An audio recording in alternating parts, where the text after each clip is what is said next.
In this video, I'm going to introduce you to a brand new data type that we haven't really talked about yet. It's called a Boolean data type. Boolean data types can take only one of two values ever. It's going to be either true or false. And as you can see, the true versus false has the result over here in the sidebar, true and false. You can assign these values to actual variable names if you'd like to. So you could say let x equals true and let y equals false.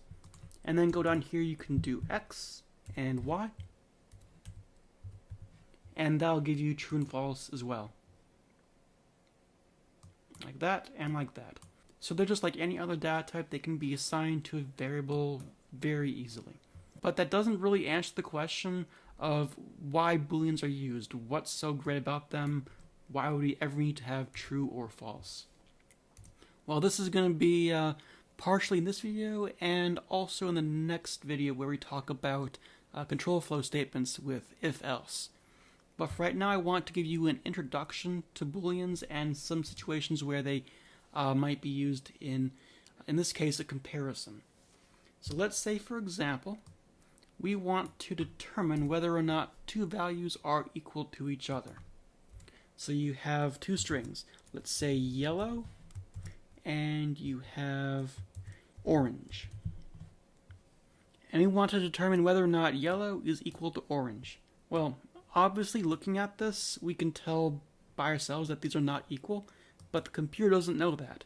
So in order to determine this, you're going to create something called a comparison statement. This equal sign basically says, or actually basically asks the question, is this particular value over here equal to this particular value over here? And if they're equal, then it'll give the result of true. But if they're not equal, then they'll give the result of false. Obviously they're not true, or they're not equal, so we have false over here. What if, on the other hand, we did have variables that are equal to each other? Yellow and yellow. That's going to give us true over here. What if we change yellow from lowercase to uppercase? It's false. Interestingly enough, the compiler, the Swift Playground, it considers capital letters to be different than lowercase letters. So a capital version of the lowercase version of the same word, they're considered to be completely different. But let's go back to lowercase really quickly. So that's the statement to see if two things are equal to each other. There's also a statement that looks to see if two things are not equal to each other. And what that is it's going to be exclamation mark followed by an equal sign, like so and like so. So this one is saying, is yellow not equal to orange? If these two are not equal, then we'll get the result of true, which, as you can see over here, we do have true. Same thing down here. Is yellow not equal to yellow? Well, guess what? They are equal. So this whole entire thing is going to be false, which we see over here. It is false. Pretty simple. We can do the exact same thing with numbers. So is 6 equal to 2? No, it's not equal to 2. It's false. Is 6 unequal to 2? True. It is very true that 6 is not equal to 2. And then same thing here, if you replace 6 with 2 and ask if they're equal to each other, 2 is equal to 2. That's true. And we have true over here. Same thing with is not equal. Is 2 not equal to 2? That's false. That's a false statement.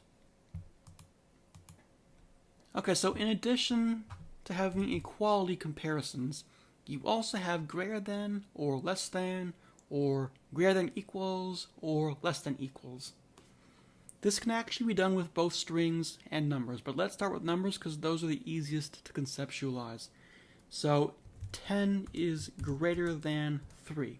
Is that a true statement? Is 10 greater than 3? And as you can see, it is true. 10 is greater than 3. Let's try doing less than. So, like so. False. This is false because 10 is not greater than 3. What about 10 is less than 10? This is also false because 10 is not less than 10. It's equal to 10, but it's not less than 10. What we can do here is add something else we talked about very briefly. I mentioned there's a greater than or equals and a less than or equals option. So what this is saying is 10 less than or equal to 10? And obviously it is equal to 10. 10 is equal to 10. So we have true. And if we change this to be greater than or equal, we get the same result. We still get true. Because it's asking if 10 is greater than or equal to 10. And they're equal, so we have true. What about with strings? So let's go with apple and pear. Is apple greater than pear? And this is going to go as false. In this example, we're asking which word comes later in the alphabet. And whichever word comes later in the alphabet will be considered the greater word or the greater value. Well, pear comes later in the alphabet, and apple is earlier in the alphabet, so this statement is false.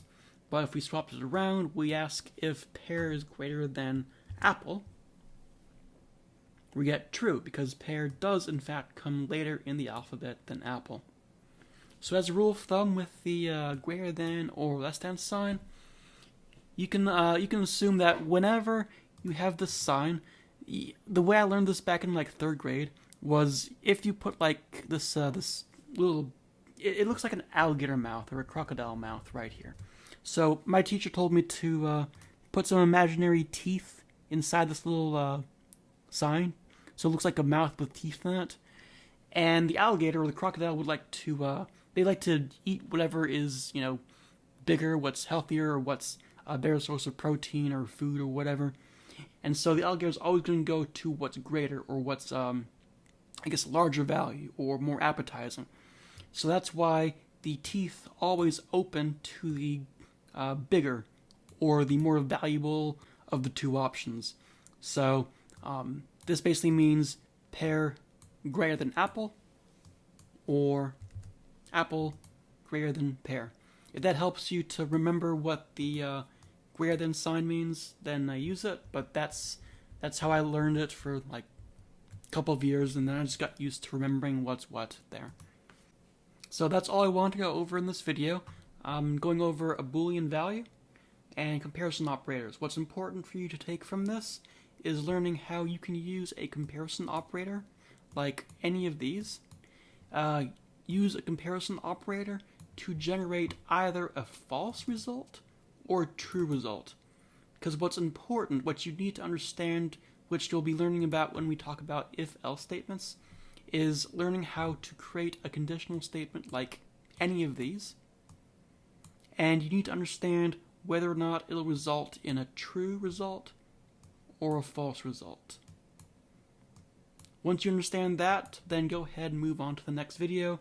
It should be the one about if-else statements, but don't move to that video until you understand what we went over here, because the content builds directly on this right here. So thank you for watching, and when you're ready, I will see you in the next video.